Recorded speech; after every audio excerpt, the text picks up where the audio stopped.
Hoje eu quero falar de uma palavra que se encontra em João no capítulo 4. E nesse texto nós vamos lembrar que Jesus ele teve uma segunda oportunidade de ir para a Galileia, na cidade de Caná. O primeiro milagre, você vai ver em outro vídeo que já foi gravado. O primeiro milagre é aquele milagre do casamento, onde Jesus transforma a água em vinho. Mas Jesus volta de Samaria depois de uma grande operação de milagres. E ao chegar à Galileia, ele encontra um oficial do rei, que está desesperado, pois seu filho está à beira da morte. E aquele pai, o clamor daquele pai, a aflição daquele pai por aquele momento difícil, faz com que ele peça: Senhor, eu preciso te levar até a minha casa para que o meu filho seja curado. E aí, Jesus ele chega para ele e fala: olha, se porventura você não viu ou não vê prodígios e milagres, você não tem como crer que algo pode acontecer. E aí aquele pai, pelo desespero, fala assim: Senhor, vamos logo, porque senão meu filho vai morrer. E aí Jesus fala o seguinte: volta para sua casa, pois seu filho vive.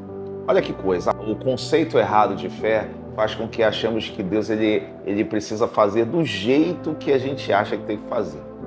Nós imaginamos um processo de milagres e a gente acha que Deus tem que fazer exatamente daquele jeito. Mas a gente vai entender que fé é submeter não só aquilo que precisamos, mas todo um processo para que Deus faça da maneira ou a maneira que Ele quiser. Aquele pai, ele vai embora para sua casa com uma palavra: volte, pois seu filho vive. E você vai perceber que aquele filho foi restaurado em sua saúde, ele foi novamente recobrado da sua doença, daquele momento difícil que ele estava vivendo. Interessante é saber que uma palavra liberada por Jesus à distância teve o mesmo poder de que se Jesus fosse até a sua casa, a casa daquele homem, para poder curar o seu filho no local.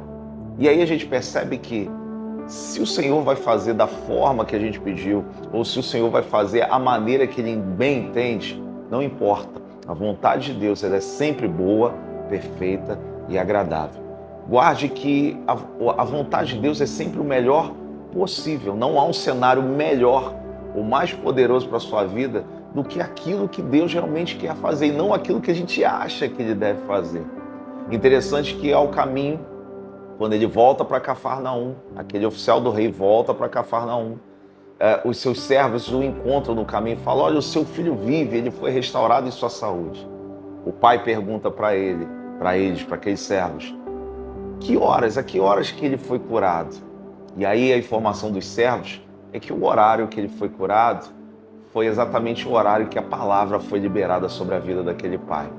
Ele fica tão maravilhado, chega na sua casa e a palavra do Senhor vai dizer, então, João capítulo 4, que toda aquela casa foi restaurada e toda aquela casa foi salva. O que a gente pega como lição? Não ache que Deus tem somente um caminho para fazer aquilo que precisa ser feito. Não pense você que Deus ele só tem uma maneira de fazer ou que Ele é obrigado a fazer da forma que você imaginou que tem que ser feito. Até porque milagre o Senhor faz da maneira que Ele quiser. Nessa manhã, eu gravo agora na manhã de segunda-feira, nessa manhã que o Senhor, ou se o Senhor vai até o local para tocar, ou se o Senhor vai liberar uma palavra, é o que menos importa. Para aquele filho, ou para aquele pai, melhor dizendo, o que importava era que seu filho voltasse a viver. Então, para nós, não importa se o Senhor vai ou se o Senhor libera uma palavra. O importante é saber que Ele é poderoso para fazer. Então a fé nos faz crer que a maneira que Ele vai fazer é o suficiente para que a nossa vida seja transformada. Com essa palavra, guarda essa palavra no teu coração. Se você acha que tem alguém que precisa ouvir, compartilhar dessa mesma verdade, pega esse vídeo, manda para essa pessoa, para que essa pessoa também seja abençoada como você está sendo abençoado nessa manhã. Tá bom? Que Deus te abençoe rica e abundantemente.